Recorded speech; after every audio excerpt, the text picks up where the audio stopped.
Mira, a continuación es una de las dudas a despejar y también uno de los puntos que se ha tornado, si tú quieres, polémico, porque evidentemente hay bastantes estudios de opinión, ya no se pueden publicar encuestas, así que olvídense de aquello, pero hay varios estudios de opinión previos que señalan que si va a votar poca gente, es decir, si el nivel de abstención es muy alto, aumenta la probabilidad de que Sebastián Piñera ganase en primera vuelta. Aumenta. Porque el nivel de votante duro de la centro-derecha, digamos, iría a votar en desmedro de los sectores que convocan otras candidaturas.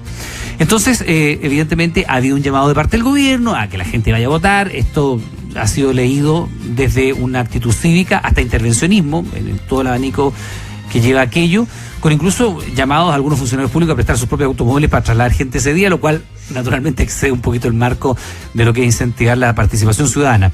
Estamos acá en el estudio con Daniel Ibáñez, él es presidente de la Fundación Participa. Daniel, te damos las gracias por estar en nuestros estudios. ¿Cómo estás? Buenas tardes. Hola, Iván, buenas tardes, gracias por la invitación. Así que mándenle de inmediato las preguntas a Daniel Ibáñez a través del Twitter con el hashtag Mediodía en ADN a propósito de la estimación de participación. ¿En cuánto andaremos? ¿Qué creen ustedes que va a pasar este domingo? Nosotros estimamos de la Fundación Participa que vamos a bordear el 40% de participación electoral. No creemos que supere mucho más de esa cifra. Lo que tiene ¿40% de abstención o de participación? De participación. Lo que tiene mucha relación también con la del 2013, la elección del 2013 presidencial, que estuvo más o menos en esas cifras, llegamos al 43% dentro de la participación electoral. ¿Estamos hablando de 6 millones de votos? 6 millones de votos, lo que es bajísimo. Chile hoy día tiene el nivel de abstención más alto de América Latina.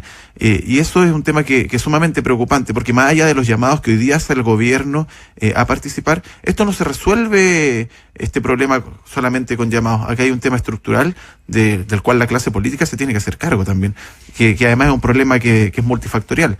Algunos lo endosan al cambio del voto obligatorio a voto voluntario, pero ya existe el estudio además del PNUD, que nos señalan que no hay una relación directa entre ambos, sino que hay... Se perdió medio millón de votantes, no más que eso, porque lo que venía pasando sistemáticamente, y también hay estudios al respecto, que demuestran que mientras teníamos el voto obligatorio, con inscripción voluntaria, claro, voto obligatorio, lo que pasaba era que del potencial universo de votantes, es decir, de gente en capacidad de votar por ser mayor de 18 años, se había ido disminuyendo proporcionalmente, es decir, menos jóvenes se inscribían y nos manteníamos con la misma masa votante. Efectivamente, podemos asimilar en el fondo la abstención que hoy día tenemos a la falta de inscripción que teníamos en los años 90. O sea, y el desfase entre ambos no es más de medio millón de personas. No es más de medio millón, o sea, acá por eso nosotros hablamos de que es un problema multifactorial. El voto obligatorio, claro, puede influir de alguna manera, pero también tenemos los casos de corrupción, la desafección de la política y también una crisis que no solamente es de Chile, sino que es una crisis que se ve en distintos países que tiene que ver con el sistema democrático, con esta democracia representativa, que hoy día no se hace cargo de las nuevas formas de participación tampoco. O sea, nosotros vemos que desde la clase política y también, como señalabas tú, porque a algunos también les acomoda que haya una baja participación.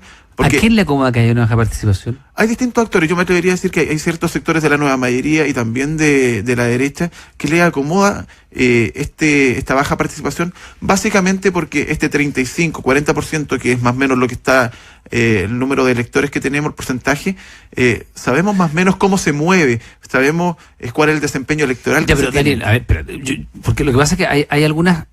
Yo haría algunos análisis que tienen que ver con eso precisamente, porque cuando uno habla de una votación, lo que está haciendo en el fondo es ver la capacidad que tiene la oferta política, los candidatos, de movilizar a la gente. Exacto. Y aquí hay dos grandes tópicos, a mí me parece, en el país, o dos grandes, si tú quieres, banderas de lucha en el país que han sido capaces de movilizar a mucha gente.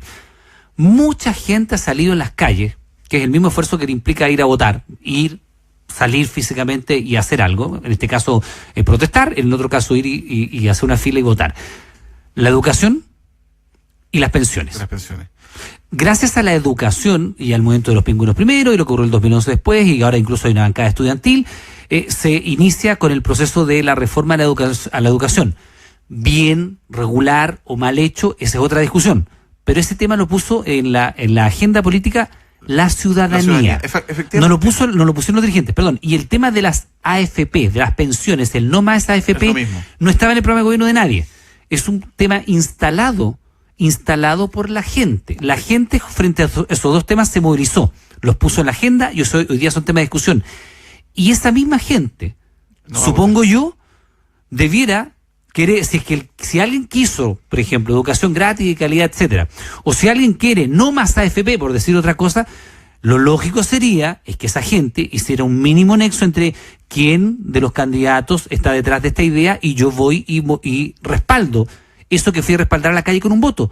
Pero eso aparentemente no va a ocurrir. Es que efectivamente lo que pasa, los grandes temas que hoy día discutimos en el país, como bien señalas tú, lo ha instalado la ciudadanía, se han instalado desde la calle. Sin embargo, pese a que algunos candidatos han tratado de tomar esas banderas del no más AFP o mantener la educación gratuita, estamos frente a una desvalorización del voto. La gente, la ciudadanía, muchas veces siente que el voto no vale, que no es que al final del día da igual que no se traduce en algo concreto y que da lo mismo que en gobierne. Y eso tiene que ver con el sistema de participación que tenemos. Hace muy poco tuvimos todo un proceso constituyente donde participó mucha gente en un tema que es esencialmente político, como la Constitución. Participó mucha gente, o sea, mucho más allá de lo que se esperaba incluso. 17 millones de habitantes, participaron 120.000. 120.000, lo que es en todo el país. Lo que es bastante, Iván, si pensamos que estamos hablando de Constitución, cuando la gente muchas veces ni siquiera sabe bien cómo funciona. Pero sin embargo es un proceso que no fue vinculante, que al final se transforman en escuchas, en un gran focus group, pero que no se transforma en soluciones concretas. Ya, la gente dice, fui a esto y no pasó nada. Somos escuchados, pero no tenemos resultados concretos. Por eso nosotros desde la Fundación Participa hablamos de que para incentivar la participación no solamente basta con hacer llamados. Acá hay que mirar esto de manera más integral y apuntar a ciertas reformas. Ya, tenemos que tener voto electrónico, por ejemplo, porque las formas de participación han cambiado. La gente se mueve por causa, los jóvenes están todo el día conectados. Hay que apuntar también a una ley de cuota joven, cosa que tengamos mayor participación de jóvenes en política para que se produzca un efecto reflejo. Y esto es también porque algunos dicen, claro, pero el Frente Amplio hoy día tiene un lenguaje muy cercano a los jóvenes. Pero sin embargo eso no se traduce en participación hoy día, porque lo vimos en las primarias. A mí me llama la atención, por ejemplo, eso, y lo digo con algunos comentarios que nos llegan en el Twitter con el hashtag Melodía en ADN. Por ejemplo, Rodrigo Quintana dice, ¿crees que la juventud con el tema de la gratuidad en la educación universitaria se motiva a votar? El Frente Amplio, cuando uno mira la votación del Frente Amplio en su primaria, Beatriz Sánchez obtuvo una votación que fue 3.000 votos menos de lo que obtuvo Kast en las primarias de la derecha. Y el Frente Amplio en su conjunto obtuvo poco menos del 20% de lo que Chile Vamos obtuvo. Es decir, la capacidad de movilización de ellos fue muy baja. Y sin embargo el tema, que son dos banderas de lucha que en el caso de Beatriz Sánchez ella las toma pero a concho. Dice, si tú no quieres más AFP, bueno, yo te lo voy a dar, no más AFP. Si tú quieres educación gratis, no 60%, universal, perdón, yo te lo voy a dar. Yo no pensaría que si la gente fue capaz de salir por millones, porque la verdad es que no fueron cientos de miles, fueron millones de personas, porque no eran solo en Santiago, eran todas las ciudades del país. Pero esa gente después no vota. Claro, porque hay una desvalorización del voto. La gente siente que... no tengo idea, si a ti te preocupa la delincuencia, que es uno de los temas que, por ejemplo, en toda la encuesta está rankeado como 1 o 2 de las principales preocupaciones. Kast te dice, yo a los delincuentes les voy a pasar a aplanador y les voy a agarrar a balazo, no tengo idea, y él es como el sheriff del asunto. Pero eso se traduce o no en votos. No se traduce. Claro. Por eso, porque en el fondo, al final del día, la gente quiere cambios, quiere avance en distintos temas, pero sienten que ir a votar no va a producir esos cambios y a lo mejor ir a la marcha sí produce más cambios que incluso ir a votar. Entonces tenemos un problema importante porque eso termina afectando la legitimidad también del sistema democrático al final del día. O sea, en la medida que vamos bajando el nivel de participación electoral, tenemos un problema, y eso tiene que ver, y eso es un llamado de atención también a la clase política, que la participación no puede reducirse solamente al voto. Necesitamos reformas, necesitamos tener un referéndum revocatorio, necesitamos tener plebiscitos para los grandes temas país, en el fondo tener una democracia más participativa. O tendría que ver con esto que nos plantea MKOS, dice, las redes sociales están sobrevaloradas, no todos los que se pronuncian por Facebook o Twitter lo hacen en la vida real. Pablo Chávez dice lo siguiente, lo que pasa el domingo es impredecible, generalmente los analistas políticos son como los periodistas deportivos, te explican lo que va a pasar y después te explican por qué no pasó. Por ejemplo, dice, las primarias hallaron más votantes que los proyectados. Andrés nos dice, Iván, la alta abstención se debe a que el grueso de los ciudadanos no es consciente de que voto es el poder que tienen para cambiar o respaldar a los políticos que dirigen el país. A la élite política le conviene baja votación, una ciudadanía con miedo, ignorante y embrutecida. Leonardo Ormazábal dice, el voto voluntario da la posibilidad de expresarse sin ir a votar. Los partidos políticos espantan a los votantes. La gente vota por una persona y finalmente gana una lista. Eso no es democrático y la gente lo nota. Rodrigo Romero, Iván, no se trata de si es joven o no, hay quien sea capaz. Es que sean capaces y eso no se ve. Hay que buscar candidatos que trabajen de verdad. Mira, ahí hay una crítica a la oferta de la política. Exacto. Y quedémonos con este de MKOS, que es MCOS, dice, las redes sociales están sobrevaloradas. Es decir, no todos los que se movilizan por una causa acá en Twitter o en Facebook o no tengo idea, ponen hashtag tal cosa y siguen tal y se adhieren a todas las causas, después van y se movilizan. Lo que pasa es que vivimos también, Iván, en una sociedad un poco adolescente. Queremos muchos derechos, queremos cambios, reclamamos por Twitter, reclamamos por Facebook, pero a la hora de asumir responsabilidades, de asumir deberes como de ir a votar, preferimos quedarnos en la casa y seguir reclamando por Twitter. Pero hoy día hay muchas facilidades. Hoy día va a haber transporte gratuito. En las principales ciudades del país va a haber transporte gratuito. Tienes por ley 2 horas garantizadas, tienes que trabajar para ir a votar. La gente, pero seamos francos, la gente se gasta 2 horas de su vida en cualquier cosa, en ir al mall, en ver una película, no sé qué, en salir a pasar los perros, en hacer deporte.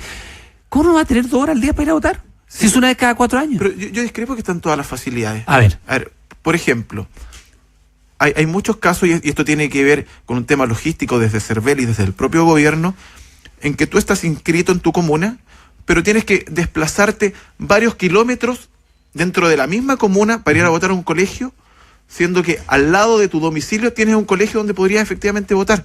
Entonces, no se dan todas las facilidades. Ay, no. pero Daniel, perdón, la tienda de electrónica hace el remate de no sé qué, y tú ves gente que se queda a dormir a la salida del Teatro Caupolicán esperando comprar una consola. Sí, pero también tenemos que pensar que, a ver, no es lo mismo ir a comprar... no tengo idea, quieres ir a ver el concierto de Justin Bieber y los papás están con los cabros chicos ahí acampando fuera del Estadio Nacional 2-3 días. Lo que pasa, Iván, es que hoy día la política, por todo lo que hemos conocido, sobre todo los casos de corrupción, no motiva a la ciudadanía. No motiva a la ciudadanía, está desprestigiada, hay una desafección. Entonces, lo que debemos hacer, lo que debe hacer el gobierno y la clase política, es generar mayores facilidades de las que puedan haber para poder participar. Que tu colegio esté más cerca de tu domicilio donde vas a votar, que puedas votar mediante voto electrónico. Hay que ampliar las formas de participación para que más ciudadanos efectivamente puedan participar. Esto no pasa por voto obligatorio y voto voluntario, pasa por discurso, pasa por cambios institucionales, pasa por reformas políticas importantes, como te decía yo, ley de cuota joven, referéndum revocatorio, pasar de una democracia representativa a una participativa donde los ciudadanos efectivamente sientan que su voto vuelve a cobrar valor y que ir a votar puede efectivamente cambiar las cosas. Bueno, es parte de la discusión. Uno de los auditores se me pasó ya el tuit acá en nuestra pantalla de Analytics, decía que van a ir a votar 6.700.000 personas. ¿Tú te juegas por? Por 6 millones. 6 millones. Vamos a ver quién está más cerca. Daniel Ibáñez, presidente de la Fundación Participa, te damos las gracias por estar junto a nosotros este mediodía en ADN. Gracias, Iván, y aprovechar a hacer un llamado a ir a votar. Da lo mismo por quien usted vote, pero participe, vote, elija, porque la democracia la construimos entre todos. Así que esa es la invitación. Compartimos 100% esa idea. Muchas gracias, Daniel. Que te vaya bien. Actualidad, deportes y noticias. Es mediodía en ADN con